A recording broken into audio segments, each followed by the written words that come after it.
Terima kasih Anda masih bersama kami di Sapa Indonesia Pagi. Saudara masih melanjutkan pembicaraan kita yang ya udahlah santai aja lah, ini hari Jumat ya kan. Sebentar lagi mau malam pergantian tahun, tapi juga kita masih tetap fokus bagaimana tiga paslon ini adu strategi, adu elektabilitas. 46 hari ini bukan waktu yang sebentar ya. Nah, kalau tadi saya sudah mendengar Bang Aceh ini sudah menarasikan soal satu putaran, yakin betul sepertinya Bang Aceh?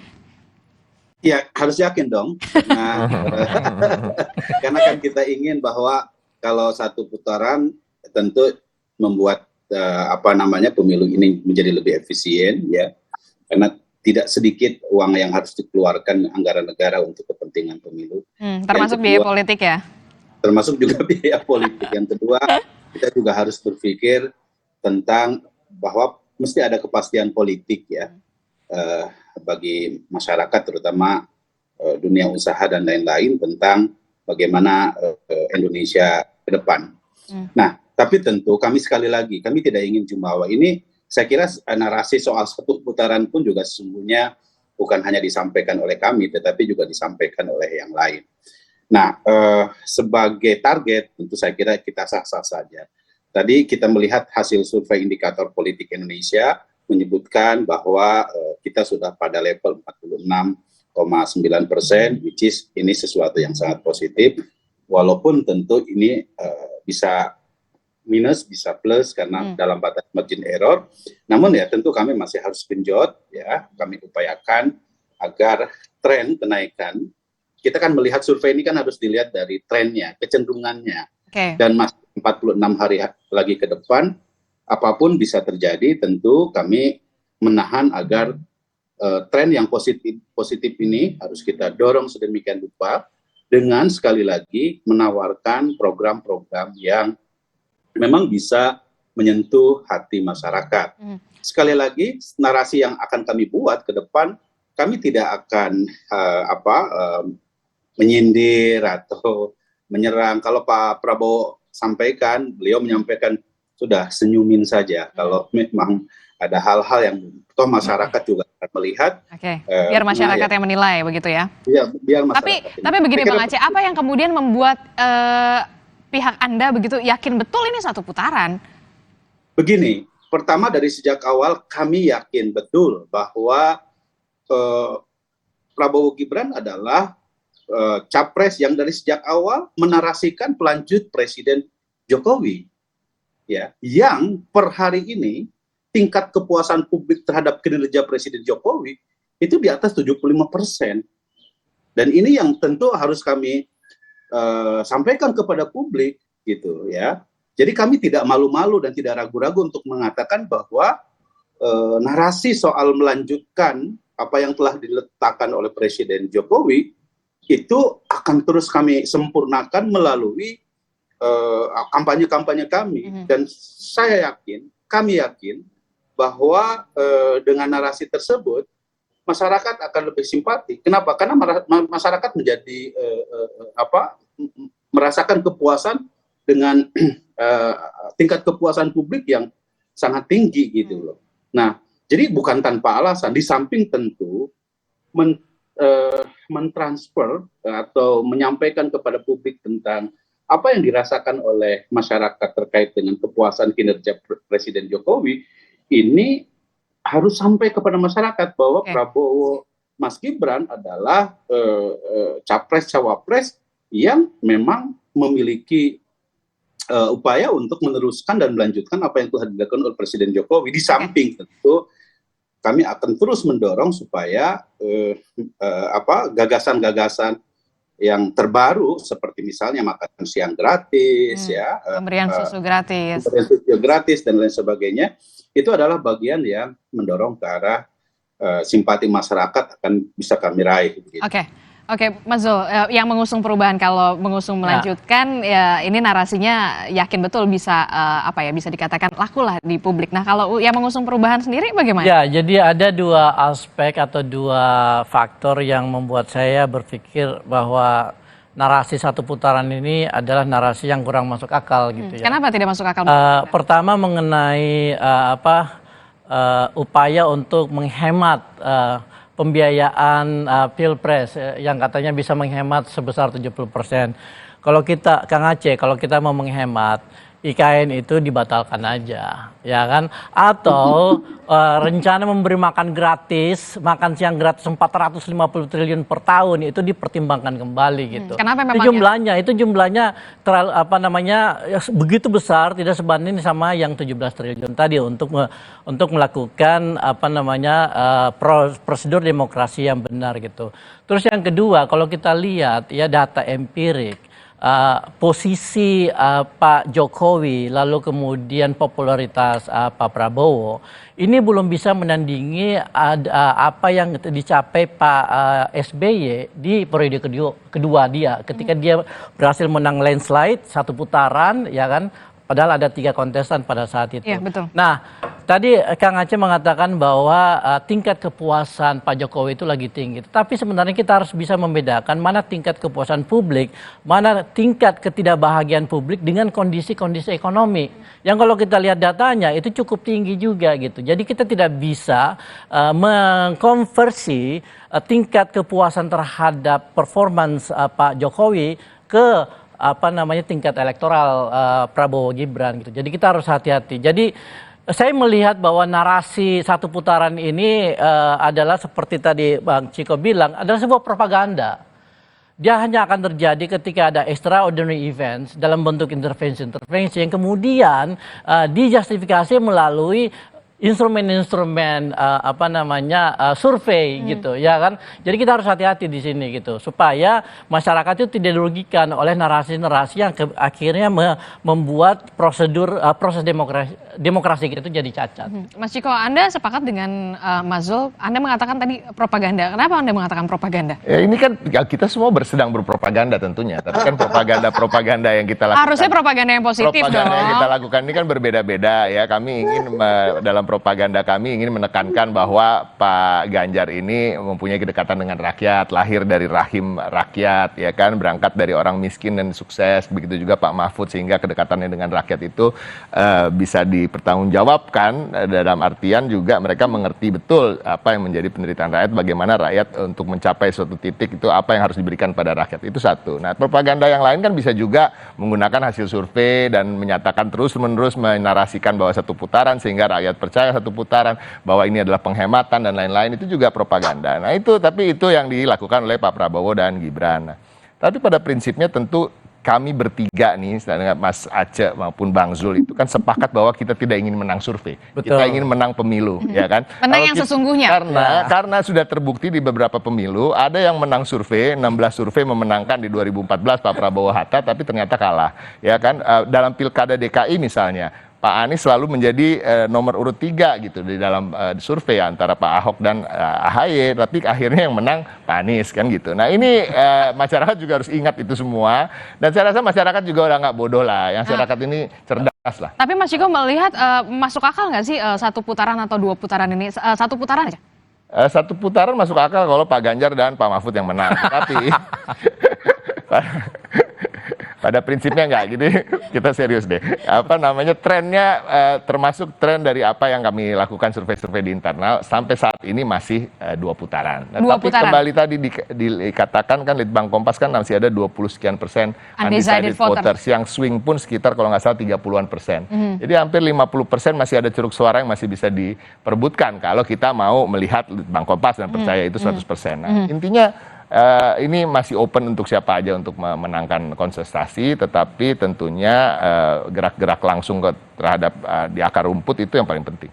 Oke, Kang Ujang, kalau ini yang di studio sepakat sekali tampaknya ya, satu pandangan soal kemungkinan untuk 1 putaran ini bisa dikatakan kecil begitu, 2 putaran. Nah, kalau Kang Ujang sendiri memandangnya seperti apa? Debat nanti kemudian tanggal 7 Januari apakah akan sedikit banyak berpengaruh atau seperti apa untuk undecided voters? Ya, pertama tentu 2 putaran agak berat ya. Angka katakanlah 46% ya versi indikator, oke, itu cukup tinggi begitu. Tetapi kalau kita lihat gitu kalau bisa 1 putaran, ada 2 hal yang bisa kita baca misalkan. Satu ada faktor non elektoral. Faktor non elektoral itu tentu ada kekuatan di luar elektoral yang bisa mensupport ya Prabowo Gibran untuk bisa menang. Salah satunya? Ada infrastruktur negara yang digunakan katakanlah untuk pemenangan itu bisa. Itu bisa satu putaran kalau itu dilakukan gitu. Dan dalam sejarah politik kita itu mungkin dilakukan dan kita punya pengalaman itu, tentu kita tidak bisa bicarakan di sini. Kedua, ini soal debat tadi. Kalau debatnya bisa atau mampu dimaksimalkan ya oleh Prabowo Gibran dalam sisa 3 kali debat lagi, 2 kali capres dan 1 kali cawapres lagi, kalau dimaksimalkan dengan gaspol gitu ya, dengan bagus, dengan ciamik, ini punya potensi juga untuk bisa 1 putaran. Tetapi dari dulu saya mengatakan kalau 3 paslon gitu ya, kemungkinan besar ya tadi 2 putaran itu. Karena apa? Karena berat untuk 1 putaran. Tapi tadi ada kondisi di mana kalau ada katakanlah infrastruktur negara yang bermain, misalkan mungkin karena di politik serba mungkin itu terjadi dan dalam konteks politik belakang layar. Dan satu lagi tadi dalam konteks yang kenyataannya bagaimana sebenarnya Gibran dan Prabowo atau Prabowo Gibran memaksimalkan debat menjadi instrumen, menjadi jembatan bridging untuk tadi menaikkan elektabilitas. Dan itu sangat mungkin untuk mengambil ceruk suara yang mereka masih galau. Itu yang harus diyakinkan kepada publik. Kenapa misalkan harus memilih Prabowo Gibran? Itu yang harus dilakukan dan diyakinkan oleh Kang Aceh dan tim sukses lainnya. Begitu, Mbak Adisti. Oke, Bang Aceh. Ya. Anda melihatnya seperti apa? Apakah mungkin kemudian penampilan debat dari kemarin Cawapres, kemudian nanti tanggal 7 Januari, kalau memang benar-benar gaspol ini bisa jadi 1 putaran? Kalau kata Kang Ujang. Iya, itu yang akan kami maksimalkan tentu. Apalagi misalnya debat yang ketiga itu Prabowo banget lah, gitu ya. Soal pertahanan, soal hubungan luar negeri, yang memang selama ini Pak Prabowo core-nya di situ sebagai seorang Menteri Pertahanan, sebagai seorang ahli geostrategi dan geopolitik, begitu ya. Jadi kami sangat yakin. Tapi tentu kita tidak boleh underestimate terhadap pasangan yang lain ya, karena bagaimanapun bagi kami momen seperti debat yang kedua, ketiga, keempat, kelima dan seterusnya itu memiliki makna yang sangat penting karena kita tahu bahwa masyarakat pasti, terutama masyarakat yang undecided, seperti tadi survei CSIS mengatakan bahwa 12% masyarakat masih menunggu preferensinya dari debat gitu ya, dan saya kira itu sesuatu yang sangat positif bagi demokrasi kita karena masyarakat berdebatnya itu ya soal gagasan gitu, dan karena itu maka kami akan maksimalkan itu semua gitu dengan di samping tentu kami akan memperkuat ya sisa waktu 46 hari ke depan tadi yang seperti saya tawarkan, kita menebarkan kebaikan, kita mengajak kepada kebaikan dengan cara menawarkan hal-hal yang positif dari visi misi kami. Oke, Mas Ciko kayaknya udah nggak sabar nih mau menanggapi, katanya debat ketiga ini debatnya Prabowo banget. Atau bisa juga karena beliau sedang menjabat di sebagai Menteri Pertahanan dan juga dianggap ahli dalam segala bidang itu, bisa juga malah berbalik, ini Prabowo nggak banget nih gitu, ternyata di dalam bidang ini kan gitu ya. Nah, kita kan bisa lihat nanti soal rekam jejak ya selama menjadi Menteri Pertahanan, apa yang sudah dicapai, apa yang tidak dicapai, kegagalan apa ya kan. Kita bicara soal pasti ada hubungannya lah dengan kegagalannya dia di food estate ya kan. Kita bicara soal hutang alutsista yang terus naik ya kan, di mana juga padahal beliau ingin menjadi presiden di periode ke depan tapi masih sempat-sempatnya naik utang alutsista, sementara jadi presiden ingin program-program yang luar biasa seperti makan gratis 400 sekian triliun. Ini kan juga akan menjadi pertanyaan nanti. Jadi bisa menjadi panggungnya Pak Prabowo atau sebaliknya. Nah, kalau kita bicara soal apakah ini bisa jadi panggungnya Pak Anies maupun Pak Ganjar, bisa aja karena Pak Anies maupun Pak Ganjar itu kan sama-sama politisi yang serius dalam mengemban profesinya mereka. Artinya orang-orang yang serius dalam satu bidang itu pasti adalah pembelajar. Nah, pembelajar ini kan justru mengikuti apa yang terjadi sekarang-sekarang ini. Sorry to say, Pak Prabowo ini ketika kita bicara tahun 80, tahun 90-an adalah seorang pembelajar dan orang yang cerdas dan lain-lain. Tapi dia terlalu lama sudah jadi bos nih. Orang kalau udah lama jadi bos, sudah jadi lama dalam pucuk pimpinan tertentu, proses pembelajaran itu berhenti, bahkan cenderung untuk tidak mau mendengarkan orang lain. Jangan-jangan geopolitik yang dia pahami itu geopolitik tahun 90-an gitu misalnya. Ini yang kita bisa lihat nanti di debat. Tapi Pak Ganjar dapat bocoran nggak sih? Karena kan kita tahu Pak Mahfud juga dulunya sempat menjabat sebagai Menteri Pertahanan juga. Betul, pastinya dong, pastinya ada diskusi-diskusi untuk mempersiapkan diri sebelum debat, gitu kan, diskusi-diskusi dengan teman-teman di TPN yang juga punya latar background militer atau background di kepolisian, juga ada Prof Mahfud, ya kan, banyak sekali lah kita punya teman-teman yang juga Pak Andi Wijayanto misalnya, dia mantan Gubernur Lemhanas gitu kan. Jadi hal-hal ini itu dibicarakan. Kita lihatlah, saya rasa bukan kejutan-kejutan yang kita tunggu, tetapi ini 3 tokoh yang sebenarnya bisa bicara soal hankam hubungan internasional maupun geopolitik di tataran yang sama. Delivered gagasan itulah yang kemudian ditunggu oleh publik. Nah, kalau Mas Zul sendiri seperti apa? Kalau misalkan kalau kata Kang Ujang, ya bisa aja ini bisa terjadi kalau memang benar-benar di debat ketiga ini gaspol nih. Debat itu tentu adalah momen yang sangat penting buat paslon Amin, sama seperti paslon Ganjar Pak Mahfud dan Prabowo Gibran ya. Dan kita akan mempersiapkan dengan sangat serius kontestasi di dalam debat ini gitu. Tapi satu hal yang perlu saya garis bawahi di sini, bahwa debat itu tidak hanya sekedar pengetahuan tentang isu-isu yang ditanyakan di dalam debat, tapi juga kematangan dan kedewasaan di dalam menghadapi lawan debat gitu. Saya pikir ini sesuatu yang bisa menjadi kekuatan dari Pak Anies dan Gus Imin, di mana kalau kita lihat khususnya pasangan 02 ada semacam gap mengenai kematangan dan kedewasaan di dalam menghadapi lawan debat gitu. Jadi ini yang perlu kita awasi juga gitu. Perubahan apa sih yang kemudian ditawarkan pasangan Anies Muhaimin, apalagi ini soal pertahanan, geopolitik dan hubungan internasional? Pertama kita akan menggarisbawahi perubahan dalam tata kelola sistem pertahanan, khususnya di dalam apa yang perlu dirubah? Prosedur pembelian, pembelian alutsista, lalu kemudian. Memang yang sekarang kenapa? Kalau kita lihat ada beberapa masalah khususnya di dalam aspek institusional, aspek kelembagaannya ya, aspek proses pengambilan keputusan pembelian alutsista. Di sisi lain kita juga ingin menggarisbawahi permasalahan kesejahteraan para TNI dan Polri, di mana kita ingin supaya kesejahteraan mereka juga meningkat sebagai bagian dari aparat negara gitu. Jadi itu yang perlu kita garis bawahi, karena biar bagaimanapun juga para TNI ini adalah unsur yang sangat penting di dalam meningkatkan tingkat ketahanan nasional bangsa Indonesia. Gitu. Oke, Kang Ujang, ini saya mau tanya, apa sih yang ingin disampaikan ya kalau misalkan dari komunikasi politik ya? Kan setiap debat pasti akan ada pertanyaan, bintangnya debat ini si A atau bintangnya si B begitu ya. Nah, apa yang harus dilakukan oleh masing-masing 3 paslon ini? Utamanya kan di 7 Januari 2024 mendatang. Ada 3 hal yang bisa kita lihat, atau saya punya 3 indikator atau variabel ya untuk bisa katakanlah menilai ketiga capres dalam berdebat.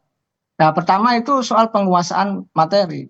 Jadi itu suatu keharusan bahwa capres yang akan debat nanti di 7 Januari adalah menguasai isu-isu perdebatan, isu-isu internasional, geopolitik, pertahanan dan lain sebagainya. Itu memang harus matang menguasai betul. Karena kan kalau tidak menguasai, tidak ada di otak, ya blank, nggak bisa nanti menyampaikan sesuatu. Pasti akan mati-matian belajar untuk menguasai ya materi perdebatan itu. Yang kedua, soal penguasaan panggung ini penting. Bagaimanapun seorang pendebat atau seorang pembicara narasumber apapun gitu ya, apalagi capres, itu harus menguasai panggung perdebatan. Artinya bagaimana misalkan gestur tubuhnya, lalu bagaimana pembicaraannya, presentasi yang bagus, gitu.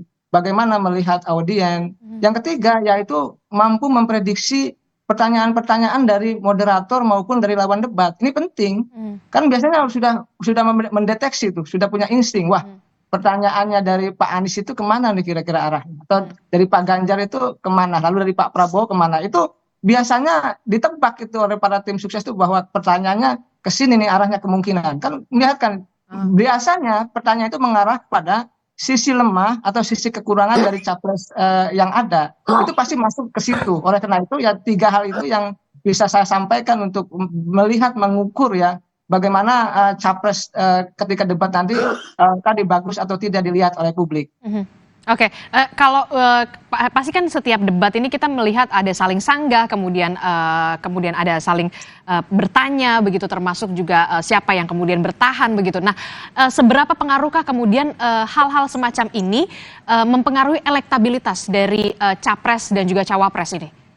Ya, kita nih sebagai penonton lah katakanlah, itu melihat dari tentu yang pertama adalah soal intonasi ya, soal suara. Yang kedua soal apa yang disampaikan, isinya, kontennya itu nyambung tidak, sesuai fakta, data dan tidak. Yang ketiga itu menarik atau tidak. Ini penting. Memang publik menilai subjektif, pasti semua pendukung masing-masing bahwa setiap capres jagonya, setiap cawapres jagonya ketika debat. Tetapi ada ukuran-ukuran yang tadi yang bisa kita nilai secara nyata ya ketika beliau-beliau tampil di televisi dalam berdebat. Jadi ada ukuran itu. Jadi ukurannya ya bagaimana mereka secara baik menyampaikan dengan retorika yang pas, dengan data yang pas, dengan penyampaian yang baik. Sehingga memang kita semua rakyat Indonesia terhibur dan memang ada raw, ada data-data yang disampaikan, ada fakta yang disampaikan dan memang itu menjadi sebuah tadi ide gagasan yang bagus, yang baik. Bahkan kalau bisa ada gagasan yang orisinil yang disampaikan oleh para kandidat capres yang akan berdebat di 7 Januari nanti. Ya, kita ketiga paslon ini punya waktu 46 hari, kemudian adu strategi, adu elektabilitas capres dan juga cawapres di 2024. Kita akan tunggu bagaimana kemudian penampilan debat ini bisa berpengaruh terhadap elektabilitas dan juga mempengaruhi publik, apalagi untuk pemilih yang rasional, undecided voters. Itulah yang kemudian kita berharap di 2024 ini kita punya pemimpin-pemimpin yang memang benar-benar berkualitas dan juga memikirkan rakyat pastinya. Amin. Terima kasih Mas Zulfikar, Mas Ciko, Bang Aceh, Kang Ujang telah bergabung bersama kami. Selamat tahun baru untuk bapak-bapak semua, sehat-sehat selalu. Saudara, informasi lainnya yang juga akan hadir di Sapa Indonesia Pagi. 6 kecamatan di Kabupaten Rokan, Ulu Riau terendam banjir akibat meluapnya arus sungai Batang Lubuh.